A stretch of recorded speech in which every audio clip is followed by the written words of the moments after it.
भगवद्गीता सिद्धांत सांगते. सिद्धांताला कोणताही आकार नसतो, म्हणूनच त्याला कोणताही आकार देता येतो. आणि म्हणूनच आपलं जीवन समाधानी आणि आनंददायी व्हायला हवं असेल तर भगवद्गीतेचं अध्ययन म्हणजे एक प्रकारे त्या निराकार स्वरूपाचीच आराधना असं म्हटलं तर वावगं ठरू नये. हरिओम. आता आपण या 5व्या अध्यायातल्या 12व्या श्लोकाकडे वळतो आहे. 12व्या श्लोकात भगवंत सांगतायत, युक्तः कर्मफलं त्यक्त्वा शान्तिमाप्नोति नैष्ठिकीम् अयुक्तः कामकारेण फले सक्तो निबध्यते. निष्ठेने भक्ती करणारा जीव अढळ शांतता मिळवतो, कारण तो आपल्या सर्व कर्मांची फळं मला अर्पण करतो. परंतु जो भगवंताशी संबंधित नाही आणि जो आपल्या श्रमामुळे निर्माण होणाऱ्या कर्मफलांचा लोभी आहे तो बद्ध होतो. असं भगवंत सांगतायत. काय म्हणतात बघूया. कर्मफलम त्यक्त्वा, कर्मफळाचा त्याग करून युक्त. युक्त म्हणजे काय? युक्त माणूस किंवा कर्मयोगी माणूस असा अर्थ होईल त्याचा. नैष्ठिकीम शांतीम, मोक्ष स्वरूपाची शाश्वत अशी शांती आपण होती म्हणजे प्राप्त करून घेतो. आणि अयुक्त म्हणजे ज्याला कर्मयोग साधला नाही तो, ज्याने कर्मयोग केलेला नाही असा माणूस, म्हणजेच काय करतो? सकाम कर्म करणारा माणूस. कामकारेण, निरनिराळ्या सतत उठणाऱ्या इच्छांमुळे फले सक्ता, मग काय होतं? या कामनापूर्तीसाठी चक्क फळांमध्ये आसक्त होतो आणि निबद्धते म्हणजे बंधनात राहतो. म्हणजे बघा, भगवंत या श्लोकामध्ये युक्त आणि अयुक्त यांची कर्म करण्याची पद्धती आणि त्यामुळे त्यांना प्राप्त होणारी निरनिराळी फळं याबद्दल यांच्यातला भेद स्पष्ट करत आहे. ते खरंच आहे. ते म्हणत आहेत युक्ता कर्मफलम त्यक्त्वा. आता जो कोणी युक्त माणूस आहे तो काय करतो? युक्त शब्द इथे आला आहे, आपल्याला माहिती आहे. याचा उपयोग भगवंताने गीतेमध्ये अनेक ठिकाणी केलेला आढळतो. आता बघा, याच्या अनेक व्याख्याही भगवंताने केलेत निरनिराळ्या ठिकाणी. का बरं? जिथे कर्मयोग होते ते कर्मयोगाची व्याख्या केली आहे. म्हणजे आता उदाहरणार्थ 4थ्या अध्यायात भगवंत कर्मयोगाच्या विवेचनासंदर्भात असं म्हणाले. 18व्या श्लोकात काय सांगितलं? कर्मण्य कर्मयः पश्येत अकर्मणीचे कर्मयः स बुद्धिमान मनुष्येषु सयुक्त कृष्ण कर्मकृत असं म्हणाले. म्हणजे काय होतं? प्रत्येक कर्मामध्ये जो भगवंताचा अधिष्ठान आहे असं मानतो आणि प्रत्येक कर्म भगवंतामध्येच घडते हे जाणतो, तो माणूस युक्त.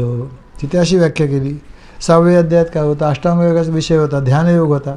तिथे भगवंत 18व्या श्लोकात काय म्हणाले? तिथे ते असं म्हणाले, यदा विनियतम चित्तम आत्मन्येवाव तिष्ठते निस्पृह सर्व कामेभ्य युक्त इत्युच्यते तदा. तिथे कोणाला युक्त म्हणाले? जेव्हा संपूर्णपणे नियंत्रणाखाली आलेले चित्त भगवंतामध्ये पूर्णपणे स्थिर होते, तेव्हा सर्व भोगांची इच्छा आपोआपच पूर्णपणे नाहीशी होते आणि अशा व्यक्तीला युक्त असं म्हणतात, असं तिथे म्हणाले होते. आता इथे विषय कसला चालला आहे? विषय आहे कर्मयोगाचा, साहजिकच. त्यामुळे युक्त कोण? ज्याला कर्मयोगी कोण? ज्याला कर्म कसं करावं याची युक्ती साधली तो सरळच आहे. आणि हे प्रत्येकाला जमू शकतं बरं का मंडळी, असं काही नाही आहे. यात अवघड काही नाहीच आहे, फार सोपं आहे हे, सगळ्यांना जमू शकतं. बघा ना, कोणताही माणूस जेव्हा आपलं सामान्यपणे जीवन जगत असतो तेव्हा तो अनेक वस्तू आणि व्यक्तीच्या संपर्कात येतोच की नाही? निश्चित येतो. त्यापैकी त्यातल्या अनेक वस्तू किंवा व्यक्ती त्याला आवडतात, त्या वस्तू प्राप्त व्हाव्या अशी इच्छा होते, किंवा नाही आवडत असेल तर टाळण्याचा प्रयत्न होतो. हे तर खरंच आहे, प्रत्येकाच्या बाबतीत घडते. बरं, हे कशासाठी होतं? कारण वस्तू व्यक्तींकडून सुख मिळेल ही भावना किंवा ही कल्पना मनामध्ये ठाम असते. पण कितीही प्रयत्न केला, कितीही प्राप्त केलं, कितीही उपभोगलं तरी माणसाच्या मनाचं समाधान किंवा तृप्ती कधी होतच नाही. हा अनुभव पण प्रत्येकाला येतोच की. आणि मग माणूस जरा विचार करायला लागतो. काय विचार करतो? त्याच्या मनात अनेक प्रश्न निर्माण होतात. पहिला प्रश्न असा येतो की सगळे भोग एवढे आपण मिळवले तरी आपण असमाधानी का? पूर्ण समाधान अजून का प्राप्त होत नाही? ही भोगाची तळमळ शांत का होत नाही? हा प्रश्न येतोच. जगात सर्व काही आपल्या मनासारखं होत नाही हे त्याच्या ध्यानात येतं. सर्व विश्व असं विचित्र का वागतं असंही त्याला वाटायला लागतं. आणि मग त्याचा विचार केला की त्याला समजतं की या विश्वाचं नियंत्रण करणारी एक वेगळी शक्ती आहे. तिच्या इच्छेप्रमाणे सगळं जग चालतं, आपल्या इच्छेप्रमाणे चालत नाही हे त्याच्या लक्षात येतं.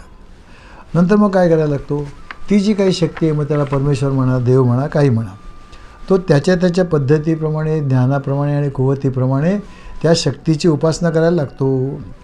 आणि ते कशासाठी करतो, त्याच्या मनात जे काही आहे ते प्राप्त व्हावं म्हणून त्यासाठी करतो, त्यासाठी प्रार्थनाही करतो. म्हणजे सकाम भक्त बनतो, सकाम भक्त बनतो हे नक्कीच आहे. आणि मग आता काय होतं, ह्या पायरीवर का ह्या स्टेजवर जेव्हा माणूस असतो ना, तेव्हा त्याच्या हळूहळू लक्षात यायला लागतं, असते की भगवंताच्या कृपेने सगळं जरी प्राप्त झालं तरीसुद्धा मनाचं समाधान होत नाही. हे नक्कीच आहे, तृप्ती कधी होतच नाही. आणि कधी त्यामुळे आपल्या जे आपण मागतो ते प्राप्त होतही नाही, हे तितकंच खरं आहे. आणि मग काय होतं, प्रारब्धावशात एखादा सत्संग घडतो आणि मग सत्संगातून त्याला हे समजतं की आपल्या विचाराचा पायाच मुळी चुकीचा होता, आपले विचारच चुकीचे होते. आपण आजवर हे प्राप्त जे व्हावं, असं हे प्राप्त व्हावं, ते प्राप्त व्हावं म्हणून भगवंताची भक्ती केली आणि त्या सर्व वस्तू आपल्याला प्रारब्धाप्रमाणे प्राप्तही झाल्या, पण तरी आपण समाधानी नाही. कारण खरं म्हणजे वस्तू आणि व्यक्तीमध्ये शाश्वत सुख असूच शकत नाही, कारण त्या स्वतःच शाश्वत नाहीत, स्वतःच अशाश्वत आहेत. शाश्वत सुख फक्त शाश्वत वस्तूकडूनच मिळू शकेल. म्हणजेच शाश्वत फक्त कोण आहे, फक्त भगवंत आहे हे त्याच्या ध्यानात येतं. तो हे जाणतो की सर्व कर्म घडतं हे त्याच्या प्रेरणेने घडतं, भगवंताच्या प्रेरणेने घडतं. करता करविता तो आहे, मी नाही. आणि म्हणून मग प्रत्येक कर्म त्याच्यासाठी तो करायला लागतो, हळूहळू करायला लागतो. आणि असं झालं की हळूहळू फळाची अपेक्षाही कमी होऊ लागते, कारण मी करताच नाही आहे, हे खरंच आहे. आणि मग जे काय मिळेल त्यात तो सुख मानून राहायला शिकतो, सुख मानायला लागतो. हे तृप्तीचं लक्षण येतं आणि खरंच आहे. आणि समाधानाचं खरं रहस्य तेच तर आहे ना. आणि मग तो हे जाणतो, त्याच्या अंतःकरणाची आवडीनावडी, इच्छा, कामना हे सगळं कमी व्हायला लागतं, ते खरंच आहे. आणि मग 11व्या श्लोकात सांगितल्याप्रमाणे त्याचं अंतःकरण शुद्ध होतं, आत्मशुद्धी होते.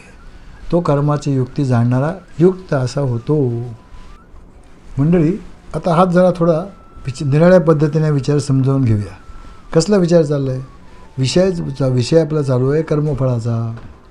आणि म्हणून कर्मफळ हे जे आपल्या विषय शास्त्रग्रंथ काय सांगतात ते जाणून घेऊ. कर्मफळ म्हणजे काय, शास्त्र काय सांगतात बघा.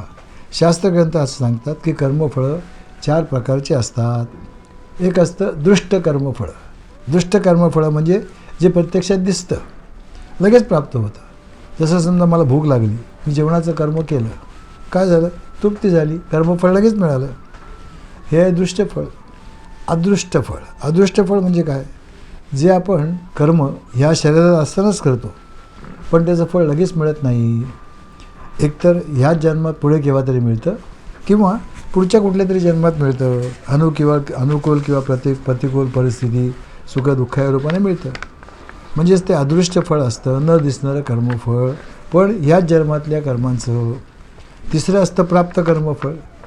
प्रारब्धानुसार या देहाला आणि परिस्थितीला प्राप्त झालं असेल ते कसं असतं, काय काय प्राप्त झालं आहे आपल्याला, आपलं शरीर, आपलं घराणं, आपली जात, आपला धर्म, आपला देश, आपली परिस्थिती, श्रीमंती किंवा गरिबी, अनुकूल किंवा प्रतिकूल परिस्थिती, या रूपाने हे फळ प्राप्त होत असतं. हे आपल्या मागच्या अनेक जन्मातल्या कर्मामुळे प्राप्त झालेलं फळ आहे. आणि चौथं असतं अप्राप्त कर्मफळ. अप्राप्त कर्मफळ हे देखील प्रारब्धानेच मिळतं बरं का, नक्की. पण काय होतं, आता रोजच्या जीवनाच्या रूपात नाही येत, तर ह्याच जन्मात पण भविष्यात मिळणाऱ्या सुखदुःखाच्या रूपाने प्राप्त होतं. हे फळही मागच्या अनेक जन्मांच्या कर्मावरच अवलंबून आहे बरं का. यातली जी पहिली 2 फळं आहेत ना, दृष्ट आणि अदृष्ट कर्म, ही क्रियमाण कर्मात येतात. क्रियमाण म्हणजे आपण ह्या जन्मात जे काही कर्म करू ना, त्या कर्मामुळे प्राप्त झालेली फळं आहेत. ती चांगली किंवा वाईट करायचं आपल्या हातात आहे. आपलं कर्म चांगलं किंवा वाईट पद्धतीने करणं हे ह्या जन्मात आपल्या हातात नक्कीच आहे. पण प्राप्त आणि अप्राप्त जी फळं आहेत ती मात्र प्रारब्धाधीन आहेत, नक्कीच. ती मागच्या अनेक जन्मातल्या कर्माची फळं आहेत, त्यामुळे ती आत्ता बदलता नाही येणार किंवा टाळता येणार नाहीत. मग या विवेचनाप्रमाणे कर्मफल त्यागचा साधा अर्थ असा होतो की दुष्ट कर्मफलाचा आग्रह धरू नये. भूक लागली समजा अन्न मिळेल ते खावं ना, काय बिघडलं. तिथे असं नको की मला हे आवडतं, मला हे आवडत नाही, आणि जे मिळतं मला जे आवडतं ते जर मिळालं तरच मी सुखी होईन, जे मला आवडत नाही ते मिळालं तर भूक लागेल पण मी तृप्त होणार नाही, दुःखच वाटेल, असं आग्रह नको. भगवत कृपेने जे येतं ते स्वीकारावं. दुसरं, अदृष्ट कर्मफळ पण ह्याच जन्मातल्या कर्मांचं फळ आहे हे नक्की आहे ना, पुढे भविष्यकाळात प्राप्त होणार आहे. त्याच्या आशेवर राहू नये हो. ते असं असेल का तसं असेल अशी उगाच मनोराज्य करीत बसू नये, काही उपयोग नाही. परमेश्वर न्यायी आहे ना, तो योग्य तेच फळ देईल श्रद्धा असलीच पाहिजे. आणि प्राप्त कर्मफळ म्हणजे हा देह किंवा ह्या अवतीभोवतीची परिस्थिती प्रारब्धाप्रमाणे प्राप्त झालेली आहे. ती अर्थातच आहे, ती तशीच राहत नाही. आज आहे तशी उद्या राहील अशी काही खात्री काहीच नाही आहे, खरंच आहे. तेव्हा त्याची जास्त ममता किंवा आसक्ती असू नये, नक्कीच असू नये. त्यामुळे आपण उगाच सुखी व दुःखी होतो तसं होऊ नये. अप्राप्त कर्मफळ जरी प्रारब्धामुळे येणार असलं तरी ते पुढे केव्हा तरी येणार आहे. त्यात आपण काहीच बदल नाही करू शकणार. त्यात काय करणार, ते मागच्या जन्मातलं फळ आहे, ते जसं मिळेल तसं स्वीकारावंच लागतं, हे नक्कीच आहे. आणि ते भोगूनच संपवावं लागतं, त्याला दुसराही काही पर्याय नाही. ते सुखद असेल किंवा दुःखद असू शकेल, त्याच्याबद्दलसुद्धा उगाच चिंता किंवा अपेक्षा करीत बसू नये, हे नक्कीच आहे. भगवंताने इथे ज्याला युक्त म्हटलं आहे ना, तो माणूस कसा असतो, दृष्ट आणि अदृष्ट जी फळं असतील ना ती योग्य असतील अशी काळजी तो घेऊ शकतो आणि घेतोसुद्धा नक्की. पण प्राप्त आणि अप्राप्त फळं भगवंतामुळे मिळतात, आपल्याच कर्मांचं ते फळ आहे, त्यामुळे ते आनंदाने भोगतो. त्या बाबतीत नको त्या चिंता किंवा अपेक्षा करत बसत नाही. आणि जो अयुक्त असतो तो काय करतो, त्यालाही भोगावं लागतंच की, पण तो काय करतो, सुख प्राप्त झालं तर त्याचा अहंकार फुलून येतो, आणि जर दुःख प्राप्त झालं तर रडत बसतो. एवढाच फरक आहे दोघांमध्ये, खरंच आहे. पण मंडळी, या कर्मयोगाच्या विचारामध्ये एक छोटासा धोका पण आहे बरं का, तोही सांगतो. काय होतं, आपण ही शक्यता कधी विसरता कामा नये. सर्व काही भगवंत घडवतो हा विचार जर पुढे जास्त ताणला ना, तर मग माझ्या हातून जे काही वाईट घडतं, धर्मशास्त्राच्या विरुद्ध घडतं, स्वतःचं किंवा इतरांचं नुकसान करणारं घडतं, ते पण भगवंतच घडवतो, त्याला मी जबाबदार नाही, अशी चूक होण्याची शक्यता आहे, नक्कीच आहे. भगवंत सांगतायत कर्मफलम त्यक्त्वा, कर्मफलाचा त्याग करावा म्हणजे नक्की काय, ते जर समजलं ना तर आपल्या हातून चुकीचं नको ते घडतं, ते भगवंत घडवीत नसून आपला जीवभाव घडवीत असतो, हे लक्षात येईल, नक्कीच आहे. कर्मफळाचा त्याग करणं म्हणजे नोकरी करायची आणि पगार मागायचा नाही, पगार घेण्याचा ना करायचा, असं नक्कीच होत नाही हो. कोणतंही कर्म आपण कशासाठी करतो, आनंदाच्या प्राप्तीसाठी करतो की नाही, म्हणजे आधी प्राप्ती आणि नंतर आनंद असं होतं ना. कारण आधी कर्म करतो मग आनंद प्राप्त होतो. पण जर समजा कर्म करतानाच तो आनंद मिळाला तर काय होईल, कृत्यकृत्यता वाटली तर नंतर फळ मिळण्याचा काही प्रश्नच राहत नाही. आणि मग नंतर जो काही मिळेल तो बोनसच ना, नक्कीच बोनस. आता आनंद कधी मिळेल हो, योग्य कर्म करीत असलो तरच मिळतो. चुकीचं किंवा नको ते कर्म आपण करीत असलो तर पापाचं समजा कर्म करतो आहे तर काय होतं, आपल्यालाच असा अनुभव येतो की नाही, की आपल्या मनात पाप भावना नक्कीच येते. आणि ज्या अर्थी मी करताय कर्म ही त्या गोष्टीची भावना आहेच ना, म्हणून तर ती भावना येते. मात्र तिथे भगवंत करता कुठे, आपणच तर करते आहोत ना. जे चुकीचं कर्म घडतो आहे त्याचे करते आपणच आहोत. एक साधं उदाहरण आहे, समजा आपण सगळेजण चहा प्यायला बसलो असतो, अचानकपणे कोणीतरी घरात आलं, पहिली प्रतिक्रिया काय असते, या ना, या बसा, घ्या थोडा चहा घ्या. आपण आपल्याला चहा पण त्याला देऊ ना. पण तोच समजा 4-5 मित्र नको ते पेय पीत बसलेले असले आणि कोणी अचानक आलं तर पहिली प्रेरणा काय असते हो, ग्लास मागे लपवायची प्रेरणा होते. का बरं, कारण आपण काहीतरी चुकीचं करतो आहे ही पापभावना मनामध्ये कुठेतरी असतेच असते नक्की. म्हणजेच काय होतं, तिथे कर्तेपणाने कर्म झालेलं असतं आणि मग त्याचं फळ भोगावंच लागतं, हे लक्षात ठेवा, त्याचं भोगावंच लागतं. मग कर्मफलाचा त्याग करायचा म्हणजे काय करायचं आहे, कर्मफलाचा त्याग म्हणजे कर्मफलाचा त्याग नाही हो, त्याच्यामागे जो दुराग्रह असतो, आसक्ती असते ती सोडायची. अमुक फळ मला मिळालंच पाहिजे ही जी भावना असते ना, त्याचा त्याग करायचा. जीवनात जे घडतं, मग ते चांगलं असू दे वाईट असू दे, मनासारखं असू दे मनासारखं नसू दे, यश असू दे अपयश असू दे, सुख असू दे दुःख असू दे, ते भगवंताचा प्रसाद म्हणून आनंदाने स्वीकारायचं. भगवंताचा प्रसाद हाच तर खरा कर्मफल त्याग आहे ना, दुसरं काय, हेच तर कर्मफल त्याग आहे. आणि असं झालं की शांतीमापनोती, हे जे फळ मिळालं तर काय झालं आता, कर्मफळाची निश्चितपणे अपेक्षाच अशांतीला आणि मनाच्या विषण्णतेला कारणीभूत होते. जिथे जिथे अमुक फळ मिळेल अशी अपेक्षा असेल ना, तिथे तिथे शांती समाधान असूच शकत नाही. हे खरंच आहे, नक्कीच नाही. आणि जिथे जिथे अशी अपेक्षा नसेल तर शांती समाधान प्राप्त होईल, नक्कीच निश्चित होईल. त्यामुळे काय होतं, मग ते आपोआप असेल ना, मग मन विचलित नाही घडणार. जे मिळालं ते भगवंताचीच कृपा किंवा भगवंताचा प्रसाद बुद्धी जागृत झाली. आणि मग ती शांती जी मिळेल ना, ती कशी असेल, शांती आपणोती नैष्ठिकी, शांतीमध्ये निष्ठा प्राप्त होईल असं भगवंत सांगत आहेत.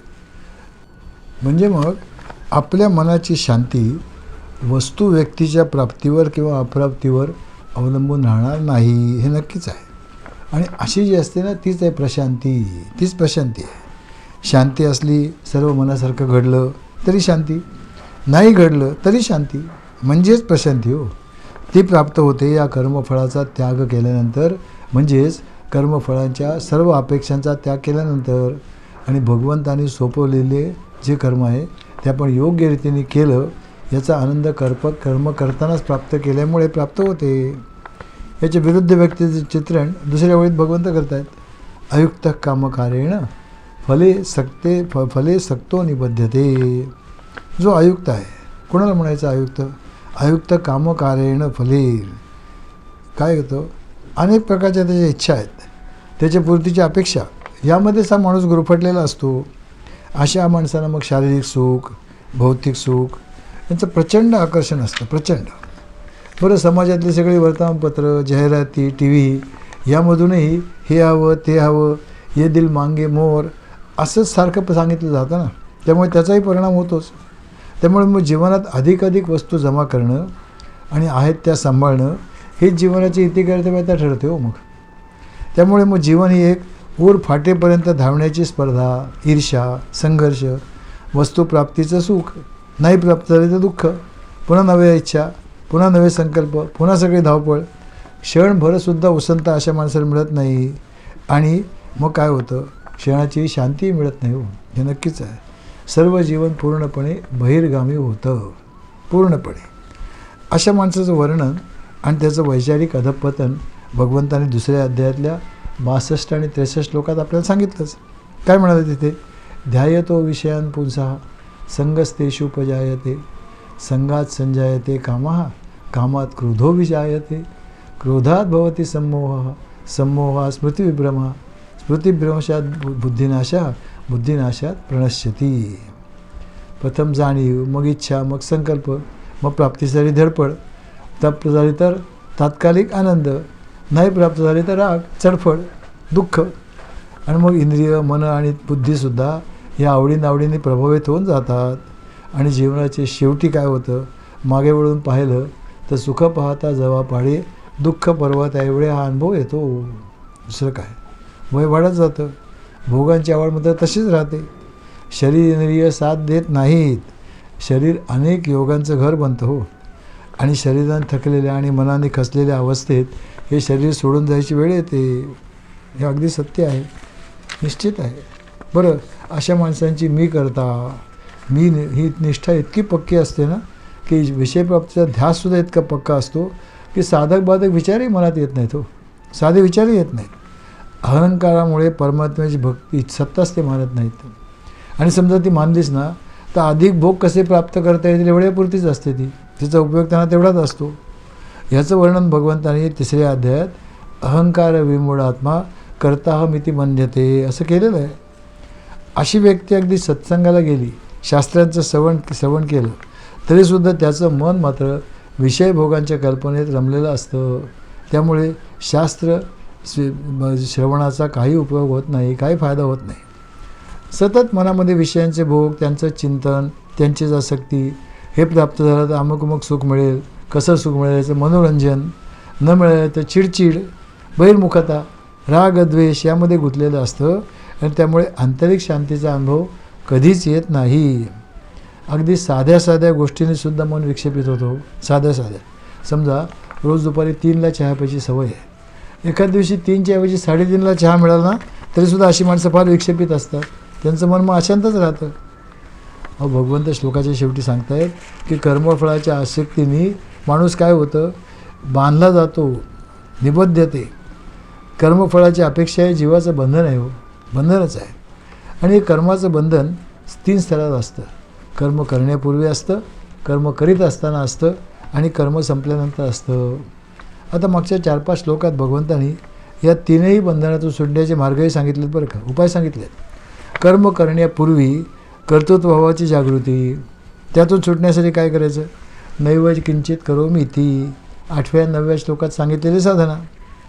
कर्म झाल्यानंतर कर्मफळाच्या अपेक्षेतून सुटण्यासाठी 10व्या श्लोकातली साधना, ब्रह्मण्याधाय कर्माणि संगम त्यक्त्वा आत्मशुद्धे वगैरे. आणि कर्म करीत असताना सर्व कर्म प्रेमाने आणि आनंदाने करावी, तरच अंतःकरण शुद्धी होते. त्यासाठी 11व्या श्लोकात सांगितलेली साधना, मनसा बुद्ध्या केवलही मनसा बुद्ध्या केवलही इंद्रियरपी, ही साधना. या 3 पद्धतीने आपण जर कार्य केलं ना तर खरा आनंद, खरी शांती, खरी मनाची प्रसन्नता आणि जीवनाची कृतकृत्यता प्राप्त होते. मग तिथे भीती, निराशा यांना काही स्थानच राहत नाही नक्की. आणि मग असा माणूस मृत्यूलाही हसनमुखाने सामोरा जातो. त्याच्या बाबतीत प्रयाण उत्सव होतो, मृत्यू नाही होत, प्रयाण उत्सव होतो. अशा रीतीने ज्यांनी आपलं शरीर, इंद्रिय, मन, बुद्धी यांच्यावर संपूर्ण ताबा प्रस्थापित केला, यालाच म्हणतात योगी किंवा जीवनमुक्त व्यक्ती. अशा जीवनमुक्ताचं जीवन कसं असतं याचं वर्णन भगवंत पुढच्या 13व्या श्लोकात करणार आहे. तो आपण पुढच्या प्रवचनात पाहूया. हरि ओम.